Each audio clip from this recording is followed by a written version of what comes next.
அருட்பெருஞ்சோதி அருட்பெருஞ்சோதி தனிப்பெரும் கருணை அருட்பெருஞ்சோதி.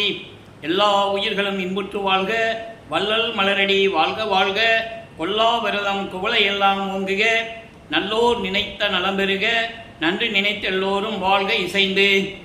உலக மக்களே, அறிவார்ந்த அன்பர்களே, ஆண்மநேய ஒருமைப்பாட்டுடைய அன்பர்களே, நமது பிள்ளை பெருமானவர்கள் அருளிய திருவொற்பாவிலிருந்து நமது பிள்ளை பெருமானவர்கள் சென்னையிலே தோன்றி துணையாக இருந்த காலகட்டங்களில் 1824 ஆண்டிலிருந்து 1840 ஆண்டுகள் வரை 16 ஆண்டுகள் வரை வள்ளற்பெருமானுடைய நிலை என்ன என்பதையும், அதற்கு முன்னால் அவருடைய தந்தை அருட்பெருஞ்சோதி ஆண்டவர் எப்படி ஒரு தாயின் வழியாக இந்த பூலோகத்திற்கு வருவிக்கை செய்தார் என்பதையும் நாம் தெளிவாக பார்த்து கொண்டிருக்கிறோம். பிள்ளை பெருமானவர்கள் வருவிக்க உற்று சென்னையிலே இருந்த காலகட்டங்களில் 33 ஆண்டுகளும் சமயத்தையும் மார்க்கத்தையும் மதங்களுடைய கூறுபட்ட நெறிமுறைகளையும் பின்பற்றி கொண்டிருந்தார் என்பதுதான் உண்மை.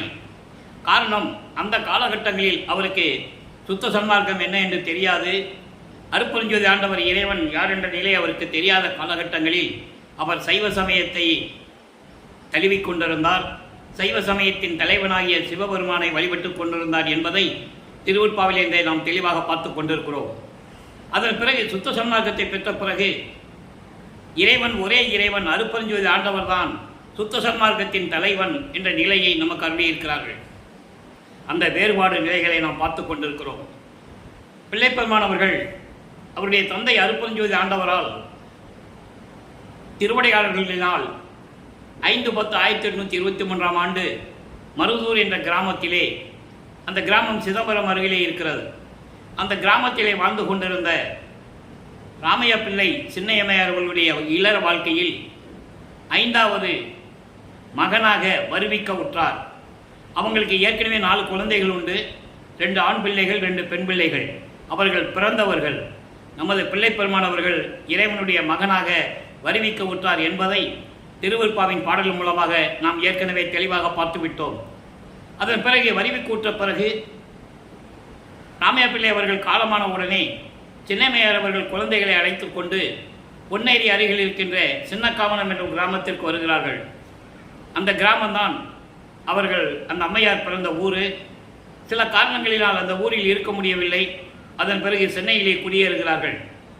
நமது பிள்ளை பெருமானவர்களுக்கு கிட்டத்தட்ட 1 வயது ஆண்டாகிறது. அப்போது வருவிக்க உற்று ஓராண்டாகிறது. இந்த நிலையில் அங்கே குடியிருந்த போது நமது பிள்ளை பெருமானவர்கள் வளர்ந்து கொண்டிருக்கிறார். பள்ளியிலே சேர்க்க வயது வந்துவிட்டது. நமது குழந்தை இறைவனை பள்ளியிலே கொண்டு போய் சேர்க்கிறார்கள். பள்ளியிலே படிக்க முடியாது என்று சொல்லி வந்து விடுகிறார். காரணம் அவருக்கும் தெரியாது. பள்ளியில் போய் படிக்கணும்னு ஒரு மனநிலை அவருக்கு இல்லை. காரணம், அங்கே இறைவனுடைய திருவிளையாடல் நடந்தது என்பதை பின்னாளில் பாடல்களிலே நமக்கு கூறியிருக்கிறார்கள். 6ஆம் திருமுறையிலே திருப்பள்ளி எழுச்சியிலே என்ற பதிகத்தில் இருந்த பாடலிலே சொல்லுவார், முனை பள்ளி கை பயிற்றாது எந்தனை கல்வி பயிற்று முழுதும் உணர்வித்து உடற்பழுதெல்லாம் தவித்து என்னை பள்ளி எழுப்பிய அருட்பெருஞ்சோதி என் அப்பனே பள்ளி எழுந்தருள்வாயே என்று கூறுவார். ஆக இவர் பள்ளியில் போய் படிக்காததற்கு காரணம் அவர் அல்ல, அவருடைய தந்தை அருட்பெருஞ்சோதி ஆண்டவர் திருவிளையாடல் செய்கிறார். தனது மகன் இந்த உலகிலே எந்த ஆசிரியரிடமும் இந்த உலக படிப்பை, இந்த சந்த படிப்பை படிக்கக்கூடாது. தனது மகன் இந்த உலகிலே யாரையும் குருவாக ஏற்றுக்கொள்ளக்கூடாது. இந்த நிலையில் இறைவனுடைய திருவிளையாடல் நடந்து கொண்டிருக்கிறது. அதனால் அவர் பள்ளியிலே படிக்க முடியாது என்று சொல்லி வந்துவிட்டார். பள்ளிக்கூடத்தில் சேர்த்து அந்த குழந்தை படிக்கல, போக முடியல, வீட்டில் எவ்வளவு பிரச்சனைகள் இருக்கும், அந்த குழந்தைக்கு எவ்வளவு நெருக்கடிகள் இருக்கும். நல்லா யோசிச்சு பாருங்க. அந்த நெருக்கடிகள் எல்லாம் சமாளிப்பதற்காக பிள்ளை பெருமானவர்கள் ஒரு அமைதியான இடத்தை தேடுகிறார். அப்படி கிடைச்ச இடம் தான் கந்தகோட்டம் என்ற ஒரு இடம். அங்கே ஒரு முருகன் கோயில் இருக்கு. அங்கே போக வீட்டுக்கு வர எல்லாரும் தூங்கிட்டு இருக்கும்போது வீட்டை விட்டு வெளியே போயிடுறது, எல்லாம் தூங்கின பிறகு தான் வீட்டுக்கு வர்றது. ஏன்னா அவரால் இருக்க முடியல. இந்த நிலை தொடர்ந்து கொண்டு இருக்கும்போது மனம் உருகுகிறார். ஏன் நம்ம பிறந்தோம்? அவருக்கு பிறந்தோன்னு தானே தெரியும், ஏன் பிறந்தோன்னே எனக்கு தெரியல, இப்படி நம்ம இருக்கிறோமே என்று சொல்லி அந்த குழந்தை இறைவன் நமது பிள்ளை பெருமானவர்கள் இருந்த காலகட்டங்களில் 8 ஆண்டுகள் முடிந்து விட்டது. இந்த பூலோகத்துக்கு வருவிக்க விட்டு 8 ஆண்டுகள் முடிந்து விட்டது. 9வது ஆண்டில் 2வது எட்டில், அதாவது அருட்பெருஞ்சாண்டவர் 1/1/1823 ஆண்டு திருவிளையாடலை தொடங்குகிறார். 30/1/1874 வரை அந்த திருவிளையாடல் நடக்குது. சரியாக 51 ஆண்டுகள் திருவிளையாடல் நடக்குது. அந்த 51 ஆண்டுகளை 8 ஆண்டுகளாக பிரித்து தனது மகனுக்கு அருளை கொடுத்து கொண்டிருக்கிறார். அதில் தான் நம்ம பார்த்துக்கிட்டு இருக்கோம். முதல் 8 முடிஞ்சு போச்சு. இரண்டாவது 8 9வது ஆண்டு தொடங்குகிறது. அந்த காலகட்டத்தில் அருட்பெருஞ்சாண்டவர் தன் மகன் முன் எழுந்தருளி, மகனே, நீ என்னால் வருவிக்க உற்றவன், நீ என் மகன், என் குலத்தின் மூத்த மகனடா. சில காரியங்கள் உன்னால் ஆக வேண்டியது இருக்குது இந்த பூலோகத்தில். அதனால் தான் உன்னை ஒரு தாயின் கருவறையிலே 10 மாதம் இருக்க செய்து இந்த பூலோகத்திற்கு உன்னை வருவிக்க செய்தேன். அந்த காரியங்கள் எல்லாம் உனக்கு முன்பருவம் பின்பருவம் காட்டி அருள் செய்வேன் என்று சொல்லி ஞானத்தை பெற்றுக்கொள் மகன் என்று கூறி மறைந்து விடுகிறார். அதன் பிறகு நமது பிள்ளை பெருமானவர்கள் மனம் மகிழ்கிறது. இறைவனுடைய மகன் தெரிஞ்சு வச்சுப்போம். நல்லா புரிஞ்சுக்கணும். நீங்கள் இறைவன் ஆட்கொண்ட பிறகு இறைவனுடைய மகன் அவருக்கு தெரிஞ்சு போச்சு. ஆனால் எதற்காக இந்த பூலோகத்துக்கு வருவிக்க விட்டோன்னு அவர் சொல்லாமல் போயிட்டார். அப்போ இவர் சைவ சமயத்தை நாடிக்கொண்டிருக்கிறார். சைவ குலத்திலிருந்து வருவிக்க விட்டதனால் சைவ சமயத்தை பின்பற்றி கொண்டிருக்கிறார். அப்போ சைவ சமயத்தை பின்பற்றி கொண்டிருக்கும் போது சைவ சமயத்தின் தலைவனாகிய சிவபெருமானை வழிபட்டு கொண்டிருக்கிறார். இது காலகாலமாக நடந்து கொண்டிருக்கிறது. பிரபஞ்சம் தோன்றிய காலத்திலிருந்தே 4 யுகங்களிலுமே கிரேத யுகம், திரேதயுகம், துவார யுகம், கலியுகம் முடிஞ்சு போச்சு. அப்போ கலியுகம் 1900 ஆண்டுகளில் முடிஞ்சிச்சு. வல்லப்பெருமான்கள் அறிவிக்க விட்டது கலியுகத்தில். நல்லா புரிஞ்சுக்கணும். அப்போ இந்த 4 யுகங்களிலுமே சைவ சமயத்தின் தலைவனாகிய சிவபெருமானை வழிபட்டு கொண்டிருக்கிறார்கள் சைவ சமயத்தை சேர்ந்தவர்கள். வைஷ்ணவ சமயத்தை சேர்ந்தவர்கள் திருமாலை வழிபட்டு கொண்டிருப்பார்கள். இப்படி ஒவ்வொரு சமயத்திற்கும் தலைவர்கள் உண்டு. முருகனுக்கு கௌபாரம் தலைவன் முருகன், காணாபத்தியம் தலைவன் விநாயகன், சௌரம் சமயத்தின் தலைவன் சூரியன், சாகதம் சமயத்தின் தலைவி அம்மை. இப்படி பல சமயங்களுக்கு தலைவர்கள் உண்டு, மதங்களுக்கும் தலைவர்கள் உண்டு, மார்க்கங்களுக்கும் தலைவர்கள் உண்டு. இந்த பிரபஞ்சம் தோன்றிய காலத்திலிருந்து ஏற்பட்ட இந்த 4 யுகங்களும் அழிந்து விட்டது. அப்போ அந்தந்த யுகத்தில் தோன்றிய சமயங்களும் மதங்களும் மார்க்கங்களும் அழிந்து விடும். இது மக்களுக்கு தெரியாது. இந்த உண்மையை மக்களிடம் யாரும் கூறவில்லை. அதை கூறி மக்களை எல்லாம் ஒன்றாக திரட்டி சுத்த சன்மார்க்கத்தில் சேர்த்து உலக மக்கள் எல்லாம் இன்புற்று வாழ வேண்டும், உலக மக்கள் எல்லாம் மரணமில்லா பெருவாழ்வில் வாழ வேண்டும் என்ற நோக்கத்திற்காகத்தான் நமது பிள்ளை பெருமான் அவர்கள் இந்த பூலோகத்திற்கு அருட்பெருஞ்சோதி ஆண்டவரால் வருவிக்க விட்டார் என்பதை நான் பதிவு செய்ய கடமைப்பட்டிருக்கிறேன். யாரும் சொல்லலையே, அதான விஷயமே. சொன்னாதானே மக்களுக்கு தெரியும். அந்த காலகட்டங்களில் 9வது ஆண்டில் இறைவனுடைய ஞானத்தை பெற்ற பிறகு இவர் பாடுகின்ற பாடல்களை பாடுகின்ற ஆற்றலை பெற்றுக் கொள்ளுகிறார். சிவபெருமானை பற்றி பாடியும், முருகனை பற்றி பாடியும், விநாயகனை பற்றி பாடுவதும் அந்த ஆற்றலை பெற்றுக் கொள்ளுகிறார் நமது பிள்ளை பெருமான் அவர்கள். பிற்காலத்தில் இதெல்லாம் தேவையில்லை, பயனற்றது என்று கூறுவார். அந்த இதெல்லாம் நம்ம பார்த்துட்டு இருக்கோம். அவர் 16 ஆண்டுகள் வரைக்கும் இருந்த நிலை என்ன? 1ஆம் திருமுறையும் 2ஆம் திருமுறையும் உருவாகிறது. 1ஆம் திருமுறையிலே 4வது பதிகம் சிவனேச வெண்பா என்ற பதிகத்திலிருந்து நாம் அந்த விளக்கங்களை பார்த்து கொண்டிருக்கிறோம். ஏற்கனவே திருவருள் முறையீடு, வடிவுடை மாணிக்க மாலை, இந்த பாடலுடைய விளக்கங்களை எல்லாம் அருட்பெருஞ்சோதி ஆண்டவருடைய திருவிளையாடல் என்ற பதிவிலே நாம் பார்த்து விட்டோம். இப்போ சிவனேச வெண்பா என்பது சிவபெருமானுடைய நிலையையும், சிவபெருமானிடம் எப்படி வேண்டுகிறார், இவர் எப்படி முறையீடு செய்கிறார், அதை தான் பார்த்துக்கிட்டு இருக்கோம். இது வரைக்கும் 46 பாடலுடைய விளக்கங்களை பார்த்துட்டோம். இன்னைக்கு 47வது பாடல். ஒவ்வொரு பாடலிலும் அந்த காலகட்டங்களில் நடந்த திருவிளையாடல்களை கூறுவார். அதாவது மாணிக்கவாசகர், திருநாவுக்கரசர், சம்பந்தர், இப்படி நிறைய கண்ணப்பன், காரைக்கால் அம்மையார், இப்படி நிறைய திருவிளையாடல்கள் எப்படி இறைவனால் சிவபெருமானால் நடந்தது என்பதை கூறுவார்.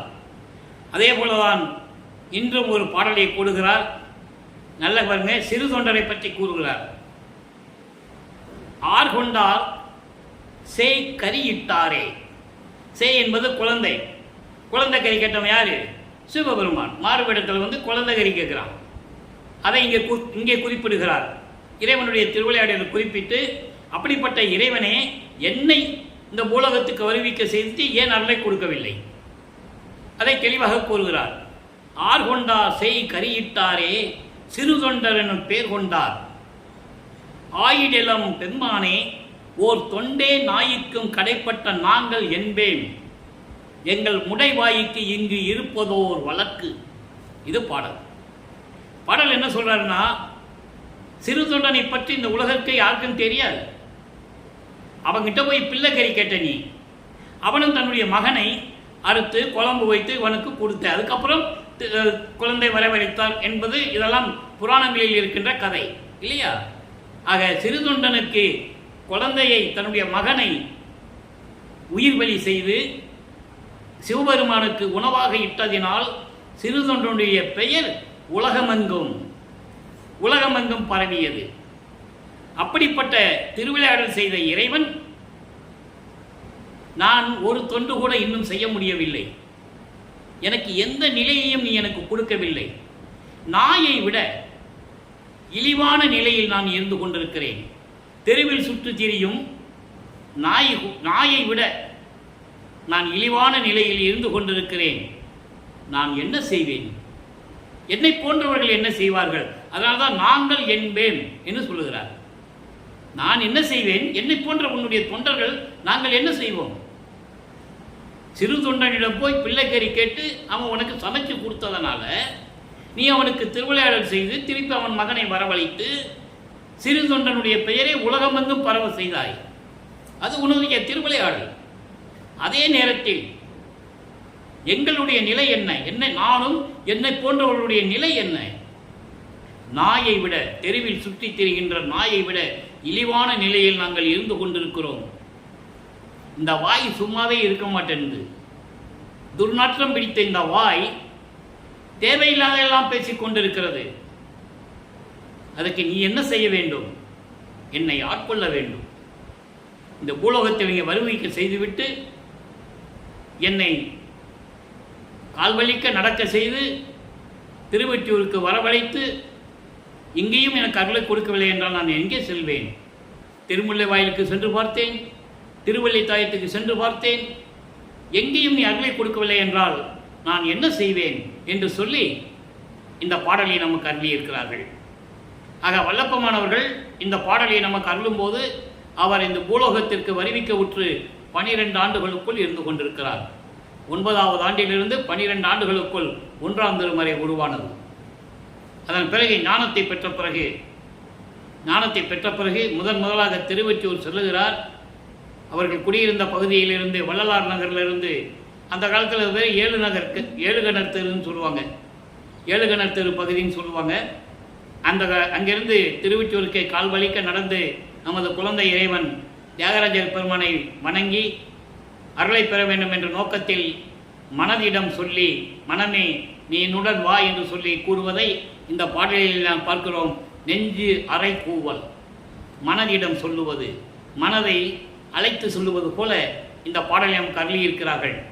அங்கே இறைவனுடைய திருவிளையாடல் நடக்குது. அருப்பஞ்சாண்டவர் அருவமாக இருந்து கொண்டு தன் மகனிடம் திருவிளையாடல் செய்து கொண்டிருக்கிறார். தனது மகன் சைவ சமயத்தை நாடி இருக்க வேண்டும், சிவபெருமானை வழிபட வேண்டும், நமச்சிவாயா, ஓம் நம சிவாயா, சிவாய நம என்று சொல்ல வேண்டும், திருநூறு பூச வேண்டும், சைவ சமயத்தின் அடையாளம், உத்தராட்சத்தை கழுத்தில் போட்டுக்கணும், இதெல்லாம் சைவ சமயங்களின் அடையாளம்.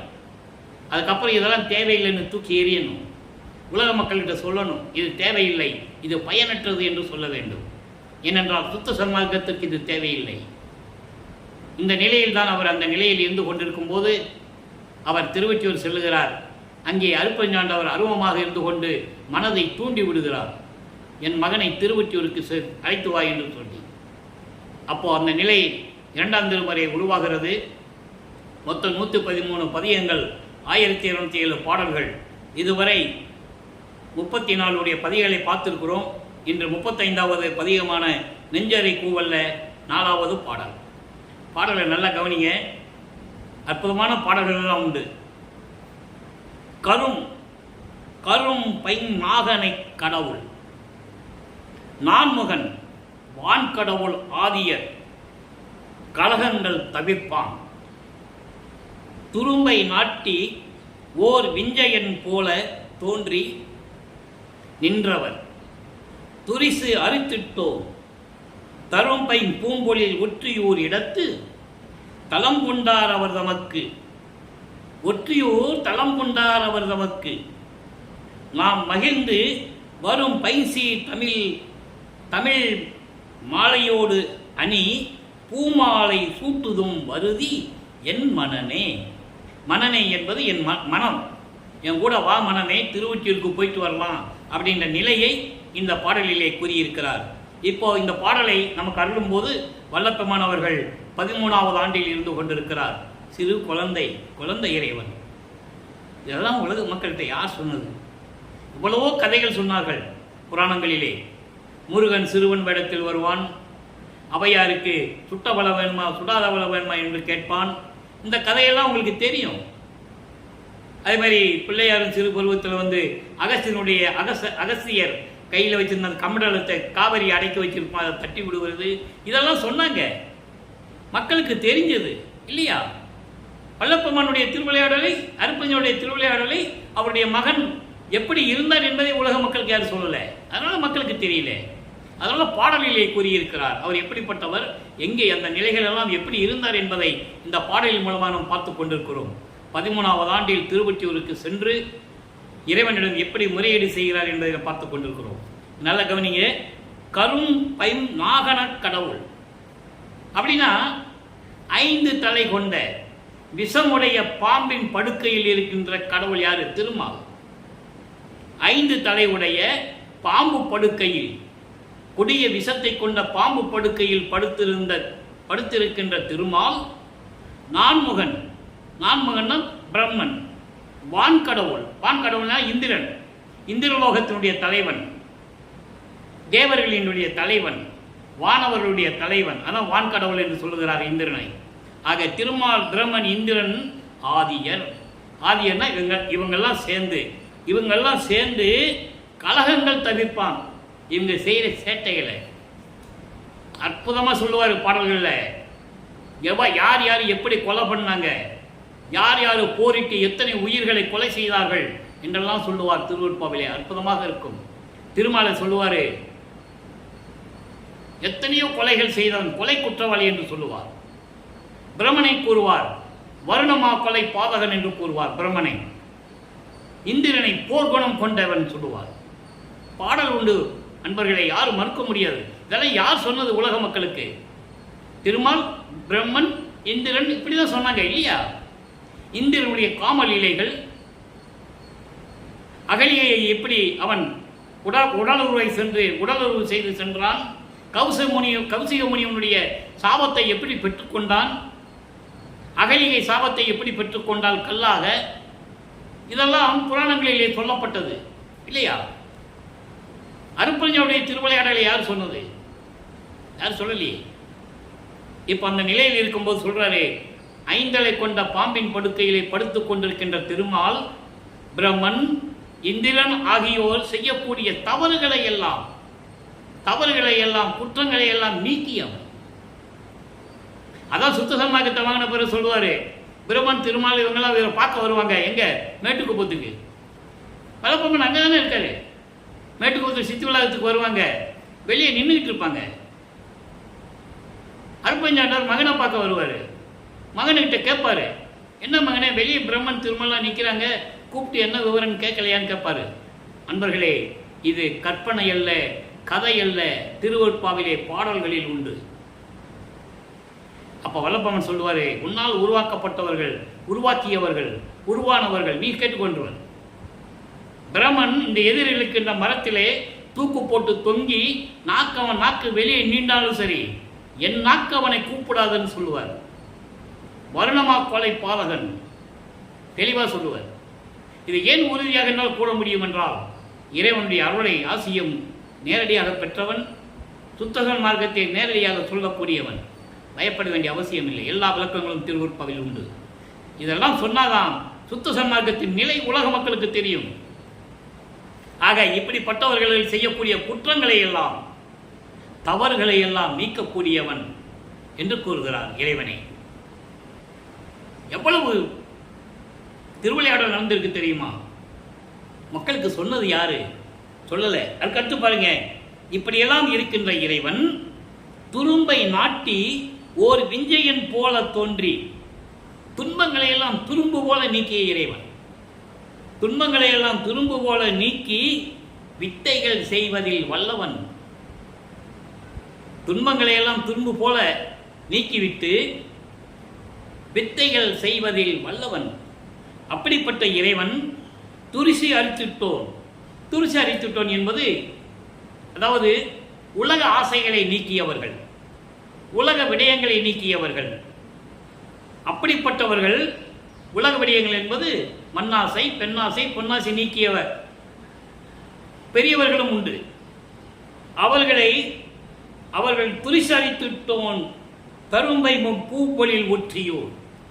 அதாவது துன்பங்களையும் துயரங்களையும் இந்த உலக விடயங்களையும் நீக்கணும் இருக்காங்கல்ல, அவங்களுக்கு அருளை தரக்கூடிய இறைவன் திருவொற்றியூரில் இருந்து கொண்டிருக்கிறார். திருவொற்றியூர் என்னும் இடத்தில் விளங்கி கொண்டிருக்கிறார். அவருக்கு நாம் மகிழ்ந்து மனதிடம் சொல்லுகிறார், மனமே இப்படிப்பட்ட இறைவன் திருமால், ஐந்தலை பாம்பு படுக்கையிலே படுத்துக் கொண்டிருக்கின்ற திருமால், பிரம்மன், இந்திரன், வானவர்கள் முதல்வர்கள் செய்யக்கூடிய தவறுகளையும் குற்றங்களையும் எல்லாம் நீக்கி எல்லா துயரங்களையும் துன்பங்களையும் துன்பு போல நீக்கி அப்படிப்பட்ட இறைவன், அருள் வல்லமை படைத்த இறைவன், அப்படிப்பட்ட இறைவன் இருக்கின்ற திருவொற்றியூருக்கு நாம் செல்லுவோம். அப்படி செல்லும்போது நாம் மகிழ்ந்து பைந்தமிழில் பாட்டு பாடி ஒரு மாலையை எடுத்துட்டு போய் மனம் வீசக்கூடிய மலர்கள், புத்தம் புது பூத்த மலர்கள், அந்த மலர்களை எல்லாம் கொடுத்து மாலையாக எடுத்துக்கொண்டு நாம் திருவொற்றியூருக்கு போய் பைந்தமிழில் பாடி செந்தமிழில் பாடி அவருக்கு போற்றி வணங்கி மாலையை சூட்டுவோம். வா மனமே என்னோடு திருவொற்றியூருக்கு என்று சொல்லி இந்த பாடலை நமக்கு அருளியிருக்கிறார்கள். 13வது ஆண்டில் நமது குழந்தை இறைவன் இந்த பாடல்களை நமக்கு அருளியிருக்கிறார்கள் என்பதை நீங்கள் மறந்துவிடக்கூடாது. சரி, இப்போ 16 ஆண்டுகள் திருவொற்றியூரில் இருக்கிறார், 33 ஆண்டுகள் இருக்கிறாரு. நம்ம ஒவ்வொரு பகுதியாக பார்த்துக்கிட்டு இருக்கோம். நம்ம மொத்தமாக அருட்பெருஞ்சாண்டுடைய திருவிளையாடல் என்ற பதிவில் நம்ம ஏற்கனவே வீடியோ போட்டிருக்கோம், அதை பார்த்துட்டோம். இப்போ தனித்தனியாக பார்த்துட்டு இருக்கோம். ஏன்னா மக்கள் மனதில் பதிய வேண்டும். சொல்லி சொல்லி சொல்லி மக்களை உணர்வு கொடுக்க வேண்டும். கள்ளப்பனுடைய நிலையை உலக மக்களுக்கு தெரியப்படுத்த வேண்டும். இன்னைக்கு சொன்ன நாளைக்கு மறந்துடுவாங்க. தினமும் சொல்லணும், அப்போதான் உங்களுக்கு ஞாபகம் இருக்கும். அப்போ 16 ஆண்டுகள் வரைக்கும் அந்த நிலையில் இருந்து கொண்டிருக்கிறார். சரி, இப்போ இந்த நிலைகள் மாறணும் இல்லையா? இதையே தான் இன்னும் உலக மக்கள் பேசிக் கொண்டிருக்கிறார்கள். திருவொற்றியூரில் இருந்தாரு, போனாரு, வந்தாரு, இதை தான் பேசிட்டு இருக்காங்க இல்லையா? அதுக்கப்புறம் சுத்த சன்மார்க்கத்தை பெற்ற பிறகு அவருடைய நிலை என்ன? உலக மக்களிடம் எப்படி சொல்லுகிறார்? சுத்த சன்மார்க்கத்தை தன் தந்தையிடம் அருட்பெருஞ்சாண்டு பெற்ற பிறகு இறை எளிமையை வியத்தல் என்ற பதிகத்திலே 6ஆம் திருமுறையிலே பதிகம் 34 வாதனைக்கு இரங்கல் என்று சொல்லுவார். வாதனைக்கு இரங்கல் என்பது நான் ஒரு தாயின் வழியாக இந்த பூலோகத்திற்கு வருவிக்க உற்று நான் எவ்வளவு துன்பங்களையும் துயரங்களையும் அனுபவித்தேன் என்று சொல்லி இறைவனிடம் சொல்லுவது, இறைவனிடம் சொல்லுவது போல உலக மக்களுக்கு தெரிவிக்கிறார். நல்லா கவனிங்க. ஆர் நீ என்று எதிர்வினவில் விடை கொடுக்க தெரியாத அறிவிலேயே தன்னை சொல்றார். ஆர் நீ என்று எதிர்வினவில் விடை கொடுக்க தெரியாத அறிவிலேயேன் பொருட்டாக அன்று வந்து எந்தனக்கே. அன்று வந்து அண்டர்லைன், முதல்ல பாட்டை படிச்சிடுறேன், அப்புறம் விளக்கம் சொல்றேன். அன்று வந்து எந்தனக்கே ஏர் நீடும் பெரும்பொருள் ஒன்று ஈந்து மகிழ்ந்து ஆண்டீர் இன்றும் வலிந்து எளியேன் பால் எய்தி ஒளி ஓங்க பால் நீட திருவருளாம் பெருஞ்சோதி அளித்தீர். இறைவனிடம் எப்படி அருளை பெற்றுக்கொண்டார் என்பதை இறைவனிடம் சொல்லுகிறார். அதை உலக மக்களுக்கு தெரிவிக்கிறார். அப்படி கன்வெர்ட் பண்றார். பகரும் எல்லாம் வல்ல சித்தி பண்புறவும் செய்தி நார் நீட நான் தானாய் நடம் புரிகின்றீரே. நான் தானாய் அண்டர்லைன். நடராஜரே நமக்கு நான் ஏது செய்வேனே. இது பாடல். நல்லா கவனிக்கணும். நடராஜன் சொன்ன உடனே நீங்கள் சிதம்பரத்தில் நடராஜன் கிட்ட போயிடக்கூடாது. இங்கே நடராஜன் சொல்றது அருட்பெருஞ்சோதி ஆண்டவர். நல்லா புரிஞ்சுக்கணும். அப்போ இந்த நிலையில் இருக்கும்போது இந்த பாடல்களுடைய விளக்கம் பாருங்க. ஆர் நீ என்று எதிர்வினைவில் விடை கொடுக்க தெரியாத அறிவிலை ஏன் பொருட்டாக. இதற்கு முன்னால் ஒரு சின்ன விளக்கம் நான் தர வேண்டிய கடமை இருக்கிறது. இவர் ஏற்கனவே அருட்பெருஞ்சாண்டவர் மகனாக விண்ணுலகத்தில் இருந்தவர். அவரை தன் மகனை இங்கு கொண்டு வந்து ஒரு தாயின் கருவறையில் வைக்கிறார். அப்போ அந்த தாயின் கருவறையிலே நமது குழந்தை இறைவன் வளர்ந்து கொண்டிருக்கிறார். அந்த கருவறையிலே எப்படி இறைவனுடைய திருவிளையாடல் நடந்தது என்பதை நாம் ஏற்கனவே பார்த்து விட்டோம். கருவறை இருட்டாக இருக்கிறது என்று கூறும்போது தன் தந்தை அருட்பெருஞ்சாண்டவர் அங்கே ஒளிகாட்டியது. தனக்கு பசிக்கிறது என்று கூறும்போது தனது தந்தை அங்கே அருளமுதம் ஊட்டியது.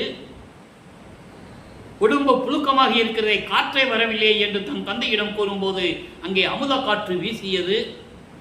அதன் பிறகு இந்த பூலோகத்தை கூட்ட பிறகு அந்த தாயின் கருவறையிலிருந்து வெளியே வரும்போது பிரம்மன், திருமால், ருத்திரன் போன்ற வானவர்களால் மலர் தூவி வாழ்த்தியது. அதன் பிறகு 5 மாத குழந்தையாக இருக்கும்போது சிதம்பரத்திலே தனது தந்தை அருட்பெருஞ்சாண்டவர் தன் மகனுக்கு வெட்ட வெளியாக சிதம்பர ரகசியத்தை காட்டியது. அதன் பிறகு இறைவனுடைய திருவிளையாடல் நடக்கலை. அதன் பிறகு 9வது ஆண்டிலே தன் மகனை ஆட்கொண்டு ஞானத்தை கொடுத்தது. அதன் பிறகு பாடுகின்ற பாடல், அதாவது பாடும் ஆற்றலை பெற்றுக் கொண்டது. அதன் பிறகு சொல்லுகிறார், அன்று வந்து எந்தனக்கே. நான் தெருவில் போனால் நீ யாருன்னு கேட்டால் எனக்கு பதில் சொல்ல தெரியல. அப்போ எனக்கு அந்த அறிவு இல்லை.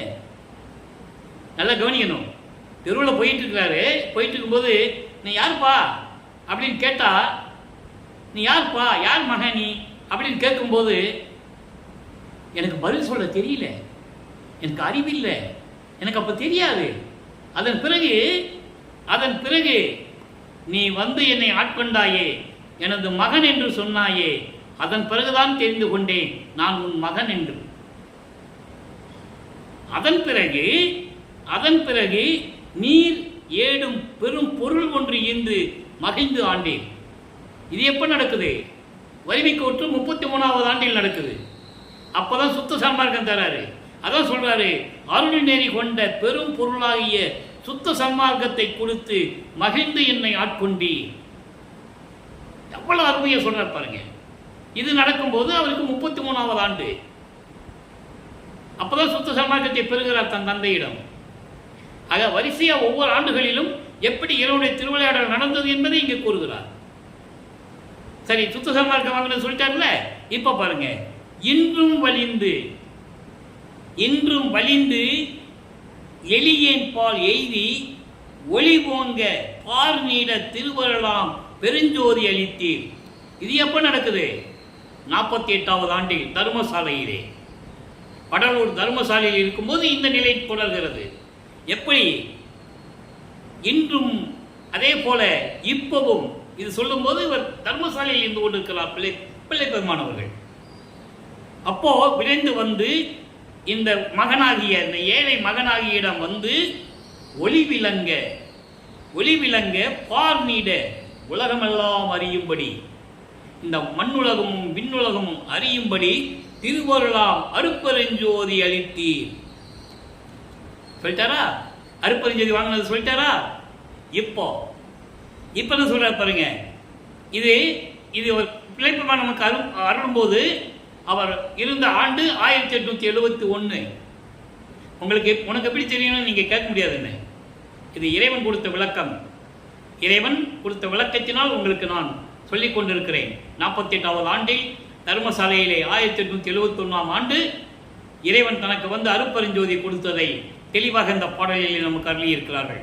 யாரும் மறுக்க முடியாது. திருவருட்பாவில உண்டு.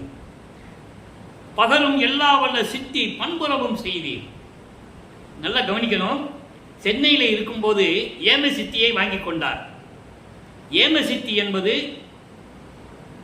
தங்கம் செய்கிற வித்தை, பொன் செய்கிற வித்தை. அதோடு மட்டுமல்ல, அண்டங்களை விட்டு அண்டங்களை கடந்து செல்லுவது, ஒரே இடத்தில் பல உருவங்களிலே இருப்பது, இப்படியெல்லாம் நிகழக்கூடியது ஏம சித்தி. சாகா கல்வியை அங்கே போய் வாங்கிக்கிறாரு. சுத்த சிவஞான வெளியில போய் வாங்குறாரு. சுத்த சன்மார்க்கத்தையும் அங்கேயே போய் வாங்கிக்கிறாரு. தத்துவங்களை நிக்கிரம் செய்தல் இங்கேயே வாங்கிக்கிறார் பூலோகத்தில். ஏன்னா அப்பதான் பறந்து போக முடியும். தத்துவங்களை கடக்கணும், தத்துவ வெற்றிகளை கடக்கணும். இப்படி நிறைய நிலைகள் இருக்கு. அதெல்லாம் நம்ம விளக்கமாக ஏற்கனவே பார்த்துட்டோம். அப்போது இதெல்லாம் கடந்த பிறகு சுத்த சன்மார்க்கத்தை அங்கே போய் தான் வாங்கணும். அதுக்கு பிறகு கடவுள் நிலை அறிந்து அம்மையமாதல், அது அங்கே தான் போய் வாங்கணும். அப்போது அருட்பெருஞ்சோதி எல்லாம் அங்கே வாங்கிட்டு இந்த நிலைகளை சொல்கிறாரு. எல்லா பல சித்தி பண்புறவும் செய்து எல்லா வகையான சித்திகளையும் அருள்களையும் எல்லாம் எனக்கு அருள் தன்மையோட எனக்கு அருளி நீர் கொடுத்தது மட்டுமல்ல, எப்படி செய்ய வேண்டும் என்ற நிலையையும் எனக்கு அளித்தீர் சொல்லிட்டு சொல்றாரு. நார் நீட நான் தானாய் நடம் புரிகின்றீரே. நார் நீட என்பது அருள் தன்மையோடு நான் நீயாக திருவிளையாடல் செய்து கொண்டிருக்கிறாய். நல்லா கவனிக்கணும். சில இடங்களில் வல்லப்பமானுடைய உருவம் மாதிரியே சில இடங்களில் அருட்பெருஞ்சோதியார் போவார். நல்லா புரிஞ்சுக்கொண்டீங்க. இது யாராலையும் இந்த விளக்கம் சொல்ல முடியாது. இறைவனுடைய தயவையும் கருணையும் பெற்றிருந்தால்தான் இந்த விளக்கத்தை கூற முடியும். அதற்கான விளக்கங்கள் திருவருட்பாவில் உண்டு. சில இடங்களில் இவருடைய மகனுடைய உருவத்திலேயே அருட்பெருஞ்சோதியார் போவார். என்ன மாதிரி சில இதை வந்து நான் போக முடியாதுங்கிறார். சில இடங்களில் நான் போக முடியாதுன்னு சொல்லிடுவார். அப்போ அருட்பெருஞ்சோதியார் என்ன பண்ணுவார், மகன் ரூபத்தில் மகன் வடிவத்தில் இவர் போவார். அதை இங்கே விளக்கி கூறுகிறார். நார் நீட அருள் தன்மையோடு நான் இருக்கின்ற இடத்தில் நீயாக போய் திருவிளையாடல் செய்து கொண்டிருப்பாய். நான் தானாய் நடம் புரிகின்றீரே.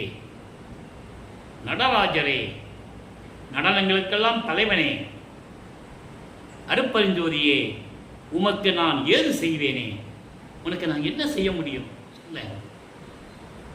இவ்வளவு செஞ்சிருக்கேன். எனக்கு உங்ககிட்ட செல்வப்பிள்ளைன்னு எனக்கு பேர் வச்சு என்னை வளர்த்துக்கிட்டு இருந்த.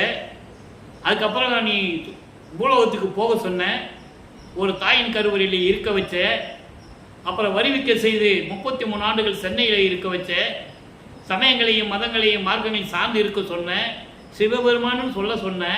அதுக்கப்புறம் இப்படி சொல்லாத மகனை வேண்டான்னு சொல்லிட்ட, திருநீறு பூசாதன்னு சொல்லிட்ட, சுத்த சன்மார்க்கத்தையும் கொடுத்துட்டு இவ்வளவெல்லாம் எனக்கு அருள் செய்த என்பதை இந்த பாடலிலே குறிப்பிடுகிறார். இப்போ உங்களுக்கு நல்லா புரிஞ்சிருக்கும். வல்லப்பமான் சமயங்களில் இருக்கும்போது எந்த நிலையில் இருந்தார், அதன் பிறகு சுத்த சன்மார்க்கத்தை பெற்ற பிறகு அவருடைய நிலை என்ன. அப்போ இதுக்கிடையில் என்ன நடக்குது? இறைவனுடைய திருவிளையாடல் நடக்குது. அதை நீங்கள் புரிஞ்சுக்கணும். திருவிளையாடல் இருந்ததுனால தான் அவர் அங்கே சமயத்தில் இருந்தார். அதையே பேசிகிட்டு இருக்கக்கூடாது. அதை தான் 200 வருஷமாக பேசிகிட்டு இருக்காங்க. அவர் அங்கே தான் இருந்தார், சிவபெருமானை கும்பிட்டாரு, போனார், எல்லா சாமிகளையும் கும்பிட்டாரு, உடம்பெல்லாம் திருநீர் பூசிட்டு இருந்தார். உண்மைதான், அது வேறு நிலை. அந்த நிலையை தாண்டி வரணுங்கிறதுக்காக தான் இறைவனுடைய திருவிளையாடல் நடக்குது. அந்த நிலையை தாண்டி வரணும், அதனால திருவிளையாடல் நடக்குது. புராணங்கள் அப்படியெல்லாம் திருவிளையாடல் உண்டு. நான் ஏற்கனவே சொல்லியிருக்கிறேன். திருவருட்பாவை பற்றி பேசும்போதும் சரி, வளர்ப்பமானவர்களை பேசும்போது சரி, மற்ற தலைவர்களையோ மற்ற நூல்களையோ பற்றி நான் பேசுவதில்லை. ஆனால் சில நேரங்களில் பேசி உதாரணமாக எடுத்துக்கொள்ள வேண்டியிருக்கிறது. இப்போ உதாரணமாக திருநாவுக்கரசர் எடுத்துக்கோங்க. அவர் சமண மதத்தில் இருந்தவர், அந்த சமயத்தில் இருந்தவர். அங்கே இருந்து கொண்டு அந்த மக்களால் துன்புறுத்தப்பட்டு வெளியேறி வந்து சைவ சமயத்தை தழுவியவர். இது இறைவனுடைய திருவிளையாடல். அதை புரிஞ்சுக்கணும். அங்கே இருக்க வச்சு அவங்க கொடுமைப்படுத்தி இவரை திருநாவுக்கரசர் கல்லில் கட்டி ஆற்றுல போட்டாங்க. ஆற்றுலையோ கடல்லையோ எங்கே போட்டாங்க. சிவபெருமான் திருவிளையாடலில் மிதந்து வராரு. அப்பர் தத்துவத்தில் வந்ததனால் அப்பு தத்துவம், அப்பு என்பது நீர், நீர் தத்துவத்தில் இருந்தவர் வந்ததனால் அப்பர் என்று அழைக்கப்பட்டார். பின்னாளில் திருநாவுக்கரசர் என்று அழைக்கப்பட்டார். அது இறைவனுடைய திருவிளையாடல் சொல்றோம்ல. அப்ப இதையும் அப்படிதான் சொல்லணும். சொல்றதுக்கு மனம் இல்லை யாருக்கும். அவர் ஏன் இருந்தார் சமயத்தில், ஏன் சைவ சமயத்தில் இருந்தார், ஏன் சிவபெருமானை கும்பிட்டாரு, ஏன் ஓம நமச்சிவாயன்னு சொன்னார்? இறைவனுடைய திருவிளையாடல் நடக்குது. அதுக்கப்புறம் இது வேண்டாம் மகனே நீங்க வான்னு சொல்லி அவருடைய அப்பா கூப்பிட்டு வந்துடுறாரு அருட்பெருஞ்சோதியார். நல்லா புரிஞ்சுக்கணும். இந்த விளக்கத்தை சொல்ல வேண்டும், மக்களுக்கு விளங்க வேண்டும் அல்லவா, வேறுபாடுகளை தெரிந்து கொள்ள வேண்டும். சரி, இப்போ என்ன சொல்றாரு, நான் ஏது செய்வேனேன்னு சொல்றாருல, அதுக்கு ஒரு விளக்கம் தரணும்ல. ஏது செய்வேன்னு சொல்றதுக்கு விளக்கம் தரணும். பதிகம் 87 கைமாறின்மை. கைமாறின்மைன்னா உனக்கு நான் என்ன கைமாறு செய்ய போறேன், எனக்கு என்ன தகுதி இருக்கு உனக்கு கைமாறு செய்யறதுக்கு? நன்றி கடன். அப்பா கிட்ட கேட்கிறாரு, நான் உனக்கு எப்படி நன்றி கடன் செலுத்துவது, அதுக்கு எனக்கு தகுதி இருக்கான்னு எனக்கு தெரியல, நான் என்ன கொடுப்பேன் உனக்கு அப்படின்னு அந்த பதியத்தை சொல்கிறாரே 4வது பாடல். அப்போ ஒவ்வொரு 4வது பாடலுக்கும் நீங்கள் வித்தியாசம் தெரிஞ்சுக்கணும். 2ஆம் திருமுறையில 4வது பாடல் எப்படி, 6ஆம் திருமுறையிலே பாதனைக்கு இரங்கல் என்ற பதியத்திலே 4வது பாடல் எப்படின்னு பார்த்துட்டோம். இப்போ அதுக்கெல்லாம் சேர்த்து இன்னொரு பதியத்தில் 4வது பாடல் விளக்கம் இருக்கு. அன்பர்களே, நான் ஏற்கனவே கூறியது போல திருவருட்பாவிலே ஒவ்வொரு பதியத்திற்கும் ஒவ்வொரு பாடலுக்கும் தொடர்பு உண்டு. இறைவனுடைய தயவும் கருணை இருந்தால்தான் இதை தொடர்பு பற்றி பேச முடியும், தொடர்பு படித்து பேச முடியும். இப்போ பாருங்க, கைமாறியின் மேல சொல்றாரு பாருங்க, சேட்டித்து டோட்டலாக சொல்லிடுவார் முழுவதுமா. அவர் வரிவிக்கு விட்டதுலேருந்து முழுவதுமா 4 வரியில் சொல்லிடுவார். சேட்டித்து உலக சிறுநடையில் பல்கால் புகுந்து திரிந்து மயல் நீட்டித்து அலைந்த மனதை ஒரு நிமிடத்து அடக்கி சன்மார்க்க கோட்டிக்கு இயன்ற குணங்கள் எல்லாம் கூட புரிந்து மெய்நிலையை காட்டி கொடுத்தாய், நிந்தனுக்கு கைமாறு ஏது கொடுப்பேனே. அவ்வளவு அருமையா அதுக்கு பதில் சொல்றார் பாருங்க. அதாவது என்னை இந்த உலகியல் வாழ்க்கையில் கொண்டு வந்து வருவிக்க செய்து சேட்டித்து உலக சிறுநடை, உலக சிறுநடை என்பது இந்த உலக வாழ்க்கை. உன்னிடம் செல்வப்பிள்ளை என்று நான் வளர்ந்து கொண்டிருந்த உனது மகனை என்னை இந்த பூலோகத்திற்கு வருவிக்க செய்து இந்த உலக நடையிலே என்னை இருக்க செய்து நானும் சுற்றி சுற்றி திரிந்து, எப்போ திருவொற்றியூருக்கும் சென்னைக்கும் திருவொற்றியூருக்கும் ஏழுகிணர் பகுதிக்கும் நான் நடந்து நடந்து எப்படி கஷ்டப்பட்டேன். திருமுல்லை வாயிலுக்கு போகிறது, திருவள்ளி தாயத்துக்கு போகிறது, கொஞ்சமாக கஷ்டப்பட்டேன். அதை சொல்கிறாரு. இப்படியெல்லாம் திரிந்து திரிந்து அதில் ஈடுபட்டு சமயங்களிலும் மதங்களிலும் மார்க்கங்களிலும் கூறப்பட்ட நெறிமுறைகளிலே ஈடுபட்டு மயக்கங்களையும் மாயைகளையும் சுமந்து கொண்டு அதில் சிக்கி அலைந்த இந்த மனதை, அங்கே 2ஆம் திருமுறையில் பார்த்தோம்ல, நெஞ்சு அரை கூவல் மனதுகிட்ட சொல்றாருல, வா திருவொற்றியூர் கூட்டு போவோன்னு சொல்றாருல, அப்படிப்பட்ட மனதை இங்கே முழுமையா சொல்றாரு. அப்படிப்பட்ட மனதை அடக்கி ஒரு நிமிடத்தில் அடக்கி சன்மார்க்க கோட்டுக்கு இயன்ற குணங்கள் எல்லாம் கூட புரிந்து சுத்த சன்மார்க்கத்திற்கு அந்த நெறியலுக்கு தேவையான கோட்பாடுகளை அந்த நெறிமுறைகளை எல்லாம் எனக்கு அருளி குணங்கள் கூட புரிந்து, குணங்கள் என்பது என்ன, இறைவனுடைய குணங்கள் 8 குணங்கள், தன்வயத்தனாதல், தூய உடம்பினாதல், இயற்கை உணர்வினாதல், முற்றிலும் உணருதல், இயற்கையாகவே பாசங்களை நீக்குதல், முடிவில் ஆற்றல் உடைமை, பேரன்பில் இன்ப உடைமை, பரம்பில் இன்ப உடைமை. இப்படி 8 குணங்கள் உண்டு. அந்த 8 குணங்களையும் எனக்கு கூட கொடுத்து அதையும் சேர்த்து கொடுத்து இவ்வளோ அருமையாக சொல்கிறார் பாருங்க. வருவிக்க விட்டு இந்த உலக நடையில நீ இருக்க வச்சு அதிலெல்லாம் புகுந்து புகுந்து என்னை வர வச்சு அந்த மாயைகளையும் மயக்கைகளையும் சிக்க வச்சு அப்படி இருந்த மனதை ஒரு நிமிடத்தில் அடக்கி சுத்த சன்மார்க்கம் கொடுத்தவொடனே அடங்கி போச்சு. அடக்கி இறைவனுடைய குணங்களையும் கொடுத்து மெய்நிலையை காட்டி கொடுத்தாய். மெய்நிலை என்பது உண்மையான கடவுள் நிலை, இயற்கை உண்மை விளக்கத்தின் கடவுளாகிய அருப்பஞ்செய்தி ஆண்டவருடைய நிலையை, உன்னுடைய நிலையை எனக்கு காட்டி கொடுத்தாய். அதான் அந்த பாட்டில் சொல்றாரே, நான் தானாய் நடம்புரிகின்றீரே.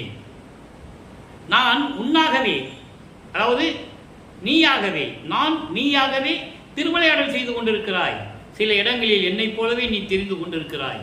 தெளிவா சொல்ற. அதான் இங்க சொல்றாரே, மெய்நிலையை காட்டி கொடுத்தாய், நிந்தனக்கு கைமாறு ஏது கொடுப்பேனே. என் தந்தையே, என் இறைவனே, உனக்கு நான் என்ன கைமாறு செய்ய போகிறேன் என்று கூறுவார். அதற்கு இன்னொரு பாடலிலே பதில் சொல்லுவார். அதெல்லாம் நேரம் வரும்போது அந்த பாடல் உங்களுக்கு சொல்லுவேன். மகனே, நீ என் மகனடா, என் குலத்தின் தலைமகனடா, நீ எனக்கு அதுக்கு கைமாறு செய்ய வேண்டும். என் குலத்தின் மூத்த மகனடா. அவ்வளவு அருமையான பாடல்கள்லாம் உண்டு.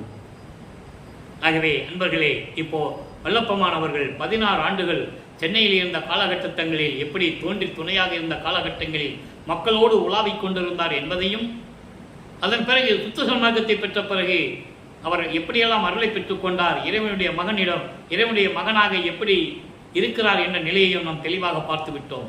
எனவே அன்பர்களே, நீங்களாம் சுத்த சன்மார்க்கத்தில் இணைந்து அருப்பெருஞ்சோதி அருப்பெருஞ்சோதி தனிப்பெருங்கனை அருப்பெருஞ்சோதி மகாமந்திரத்தை சொல்லி இறைவனுடைய அருளையும் செல்வங்களையெல்லாம் பெற்றுக்கொண்டு நீங்கள் இந்த உலகத்தில் வாழ்வாங்கு வாழ வேண்டும், மரணமில்லா பெருவாழ்வில் நீங்கள் வாழ வேண்டும். அதற்கு நாம் செய்ய வேண்டிய ஒரே கடமை தீப வடிவில் ஒளி வடிவில் இருக்கின்ற இறைவனை அருப்பெருஞ்சோதி ஆண்டவரை வணங்க வேண்டும், சைவ நெறியில் இருக்க வேண்டும், கொலையும் குலையும் தவிர்த்திருக்க வேண்டும். எனவே அந்த உரிமையில் இறைவனுடைய தயவில் இந்த வள்ளலார் ஊழியன் வேண்டி வாழ்த்து விடைபெறுகிறேன். மீண்டும் நாளை சந்திப்போம். நன்றி, வணக்கம். அருட்பெருஞ்சோதி அருட்பெருஞ்சோதி தனிப்பெரும் கருணை அருட்பெருஞ்சோதி. நாளையும் பதிவு வரும், கண்டு மகிழ்ந்து இறைவன் அருளை பெற்றுக்கொள்ளுங்கள்.